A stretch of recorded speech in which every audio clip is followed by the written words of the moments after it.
What's up, ladies and gentlemen? It's April 20th, 420, so happy holidays for those of you that are celebrating. Anyway, in this video, what I'm going to do is basically give you a Trump and Putin trolling the world 2.0 video, okay? Because a lot of people messaged me and was like, hey, I really liked what you had to say. It made me feel better about the way things are going.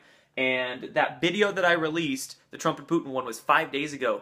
And in those 5 days, I kind of laid low, and I didn't think much was really going on, but I wanted to film some sort of an update, and when I hopped on the internet today, again, this all just kind of stumbled upon all of it. I started connecting the dots, and I'm like, okay, I'm going to film another update, and essentially continue to support my premise that Trump and Putin, along with actually Assad, China, and North Korea kind of thrown into the mix, are all still playing games, and they're actually they're backing the deep state, backing the neocons into the corner. They can't exactly outlay their plans to the world right now because, they can't divulge their secrets, but this is what I think their secrets are. So Trump and Putin are trolling the world. There's behind-the-scenes stuff going on. While they're distracting the world with war, the deep state is imploding along with the CIA and the FBI, and there's a whole crap ton of soft disclosure that we've seen in the mainstream media. So again, I'm going to just go through all these bullet points and talk to you about different reports, things I've seen in the media, link all this stuff for you, and create a picture of what I think's happening in the world. We have one. So, all the bullet points that are making me think that Trump and Putin are trolling the world, there's a bunch of them. A bunch more of them, more than the last video I did. The Russian bombers, right? We had Russia send 2 nuclear-capable bombers like 36 miles away from Alaska. Again, more saber-rattling, more distraction, good distraction in this way, because they got to make the world think that we're about to be plunged into a war and distract them while, again, the pieces are aligned behind the scenes. But I bet you Trump was just sitting there or Putin, I should say, was just sitting there like, what can we do to freaking distract everybody right now? Oh, yeah, let's send 2 bombers past Alaska. A, what are they really going to bomb in Alaska? And B, just more show. More war show. So Russia did that in Syria. Syria actually had some aircraft movement where they moved a bunch of their aircraft really close to a Russian base to protect themselves from potential U.S. attack. So again, Trump and Putin are secretly, they got secret agreements going on with Assad. Assad's being brought into this to distract with a bunch of, they're just going to move around some military stuff and fly some bombers. Not even close to war, people. And then the North Korea saber rattling. This has really gone on the past, few days. And I just had an article sent to me before I was going to make this video where not only has Trump been putting the pressure on North Korea, right? Trump is trying to get China to put the pressure on North Korea, but Russia just amassed some troops like 15 miles away from their border today. So they're saber-rattling with everybody going on with North Korea, right? Because North Korea is China's proxy.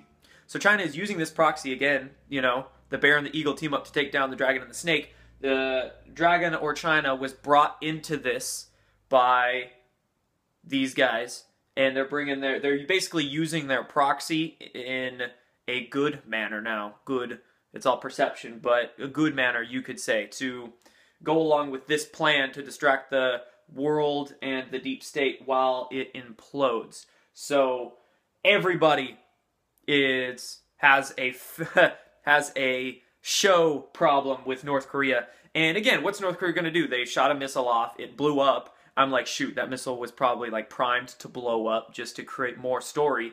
And right,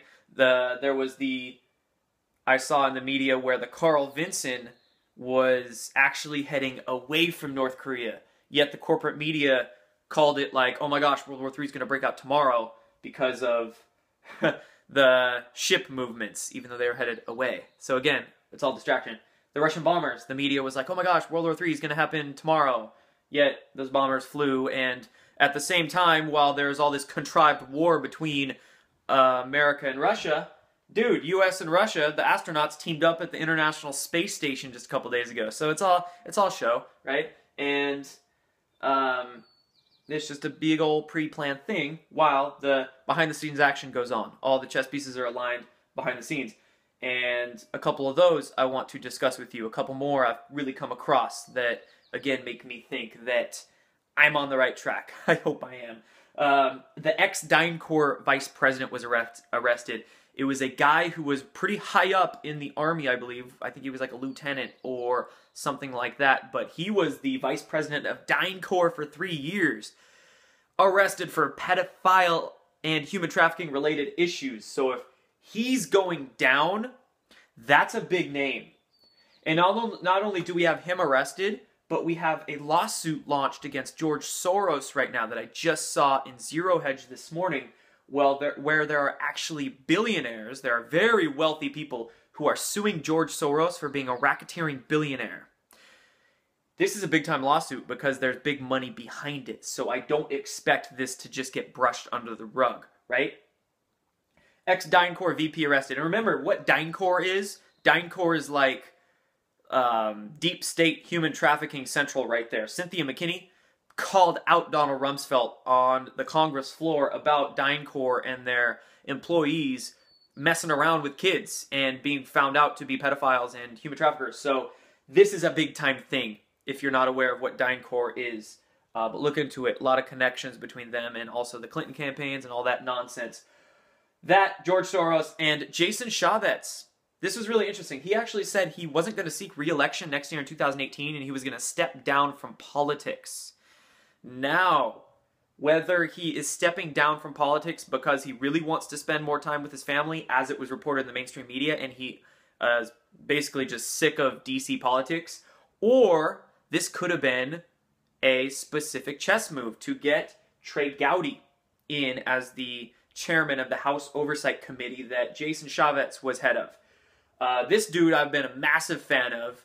He is a certified badass, and this might have been, again, a chess move just to get him as the head of the House Oversight Committee. So, behind-the-scenes action going on while the world is distracted with this whole charade, and at the same time, we have the deep state, CIA, FBI, and the mainstream media all imploding and shitting their pants because of all this stuff going on.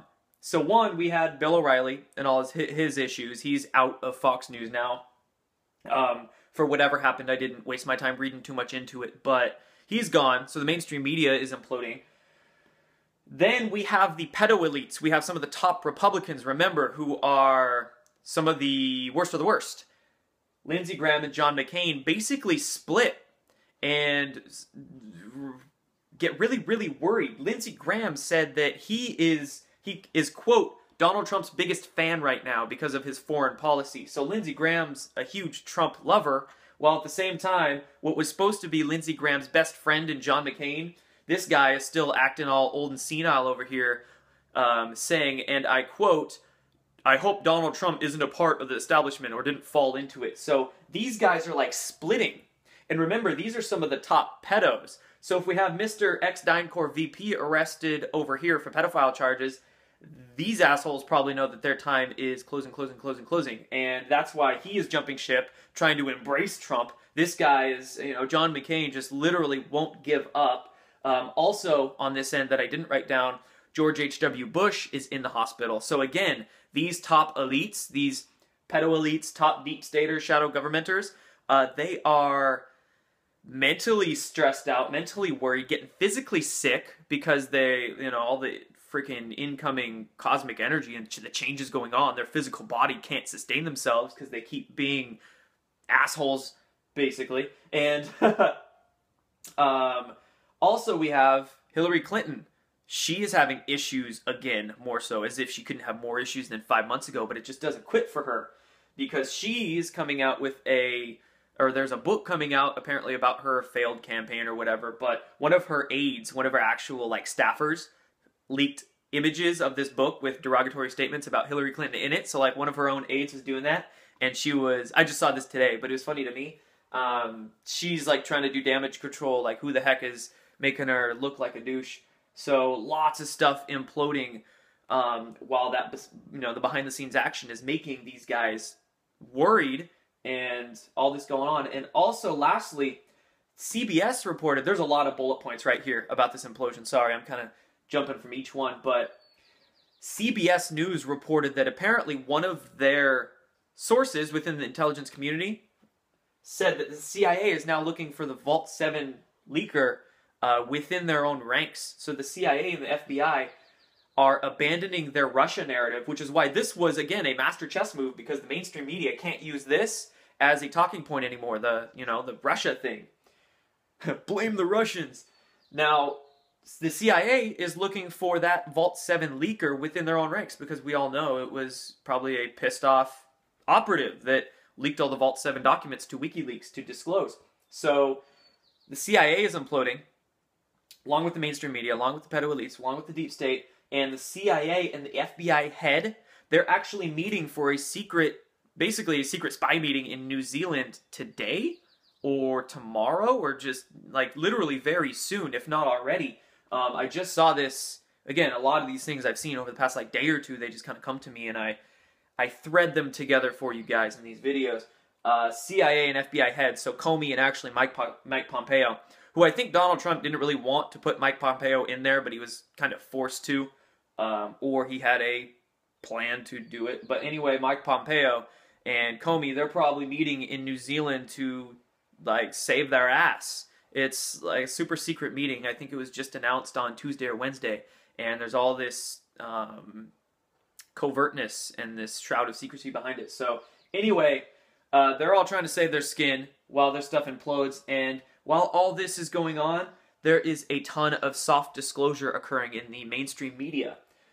Number one, space.com ran another article about finding a Earth-like exoplanet that could potentially hold life, and this is the most likely we've ever found to potentially hold life because it's in the habitable zone, only 40 light years away from Earth, yada yada yada. But basically, they're still trying to prep people's minds to understand that there's life elsewhere. So soft disclosure, again, by the mainstream media, prepping us to tell us what they've already known for 100 years, if not thousands of years. And the Washington Post, I just saw this today because it decided, happenstance, to type in Antarctica into Google and see what would come up news-wise.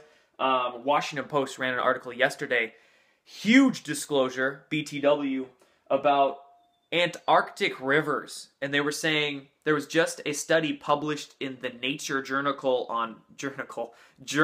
yesterday on Wednesday about, and the Washington Post reported on this, about warm rivers flowing in Antarctica. And this is huge because they're trying to, again, prep our minds for outer space, UFO disclosures, and Antarctica disclosures about the ancient civilizations that purportedly are buried under the ice in Antarctica, and the fact that there's rivers and warm water, and it's not really what they lead us to believe. And the river thing is huge in my mind, and I'm actually probably going to do a video on this tomorrow, because of the reality of what happened after World War II. Because remember, the Germans didn't really lose the war. They took their U-boats and a lot of the primitive, but the very advanced anti-gravity technology they were working on and brought it down to Antarctica. So if there's disclosures going on about rivers, well, that's how the Germans were able to thus populate Antarctica. Operation High Jump occurred. Big, long history. I want to do a video on that. But big disclosure there.